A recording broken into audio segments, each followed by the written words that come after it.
യമനിലെ ഹൂതികൾക്കെതിരെ ഇസ്രയേൽ ഞായറാഴ്ച നടത്തിയ റോക്കറ്റ് ആക്രമണത്തിൽ 4 പേർ കൊല്ലപ്പെട്ടു. യമനിലെ റാസിസ, ഹൊദയ്യ തുറമുഖങ്ങളിലെ യുദ്ധവിമാനങ്ങൾ, പവർ പ്ലാന്റുകൾ എന്നിവയാണ് വ്യോമാക്രമണത്തിൽ ലക്ഷ്യമിട്ടതെന്ന് ഇസ്രായേൽ പ്രതിരോധ സേന പ്രസ്താവനയിൽ പറഞ്ഞു. എണ്ണ ഇറക്കുമതി ചെയ്യാൻ ഉപയോഗിക്കുന്ന പവർ പ്ലാന്റുകളും ഒരു തുറമുഖവും IDF ആക്രമിച്ചു. ആക്രമണം നടത്തിയ ഈ മേഖലകളിലൂടെ ഹൂതികൾ ഇറാന്റെ പക്കൽ നിന്ന് ആയുധങ്ങൾ വാങ്ങുകയും സൈനിക ആവശ്യങ്ങൾക്കുള്ള എണ്ണ ഉൾപ്പെടെയുള്ളവ വിതരണം ചെയ്യുകയും ചെയ്യുന്നുവെന്നും അവർ കൂട്ടിച്ചേർത്തു. ഇസ്രായേലിന്റെ ആക്രമണത്തിൽ 4 പേർ കൊല്ലപ്പെട്ടതായും 29 പേർക്ക് പരിക്കേറ്റതായും ഹൂതിയുടെ മേൽനോട്ടത്തിലുള്ള ആരോഗ്യ മന്ത്രാലയം അറിയിച്ചു.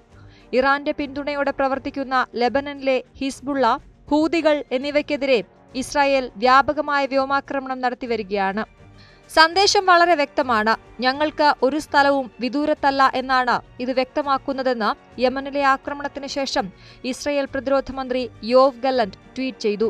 പലസ്തീൻ ഐക്യദാർഢ്യം പ്രഖ്യാപിച്ച യമൻ ആസ്ഥാനമായി പ്രവർത്തിക്കുന്ന ഹൂതികൾ കഴിഞ്ഞ 2 ദിവസങ്ങളായി ഇസ്രായേലിന് നേരെ മിസൈൽ, ഡ്രോൺ ആക്രമണങ്ങൾ നടത്തിവരികയാണ്.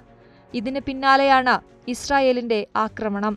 ഹിസ്ബുള്ള നേതാവ് ഹസൻ നസ്രള്ള കൊല്ലപ്പെട്ടതിന് പിന്നാലെയാണ് ഹൂതികൾ ഇസ്രായേലിനെതിരെ ആക്രമണം കടുപ്പിച്ചത്. തങ്ങളുടെ നേതാവിനെ കൊലപ്പെടുത്തിയതിന് ഇസ്രായേലിനെതിരെ പ്രതികാരം ചെയ്യുമെന്ന് ഹിസ്ബുള്ള പ്രതിജ്ഞയെടുത്തിരുന്നു. ഇതിന് പിന്നാലെ ഇസ്രായേലിന്റെ വടക്കൻ മേഖലയിൽ അവർ റോക്കറ്റാക്രമണം നടത്തിയിരുന്നു. ലെബനനിൽ 35 റോക്കറ്റുകൾ വിക്ഷേപിച്ചതായി ഇസ്രായേൽ സ്ഥിരീകരിച്ചു. അവയിൽ 25 എണ്ണം ഹൈഫെ ബേക്ക് സമീപത്തുള്ള പ്രദേശങ്ങളിലാണ് പതിച്ചത്.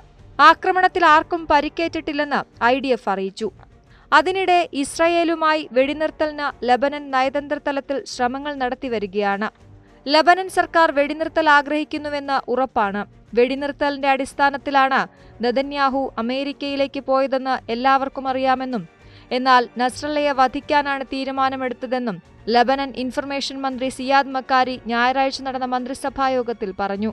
ഇസ്രായേലിന്റെ ആക്രമണം അവസാനിപ്പിക്കാൻ നയതന്ത്രപരമായ മാർഗമല്ലാതെ തന്റെ രാജ്യത്തിനു മുന്നിൽ മറ്റൊരു മാർഗവുമില്ലെന്ന് ലെബനന്റെ താൽക്കാലിക പ്രധാനമന്ത്രിയായ നജീബ് മിക്കാറ്റിയും ടെലിവിഷനിലൂടെ നടത്തിയ പ്രസംഗത്തിൽ വ്യക്തമാക്കി. കഴിഞ്ഞ 2 ആഴ്ചയായി ലെബനൻ തലസ്ഥാനമായ ബെയ്റൂത്തിൽ ഇസ്രയേൽ നടത്തുന്ന വ്യോമാക്രമണങ്ങളിൽ 1000-ലധികം പേർ കൊല്ലപ്പെട്ടു. ഇസ്രയേലിന്റെ വ്യോമാക്രമണം ഒഴിവാക്കാൻ ലക്ഷക്കണക്കിന് പേരാണ് തെക്കൻ ലെബനനിലെ വീടുകൾ ഉപേക്ഷിച്ച് സിറിയയിലേക്ക് കടന്നത്. വെടിനിർത്തൽ കരാറിനെ അമേരിക്കയും പിന്തുണച്ചിരുന്നു.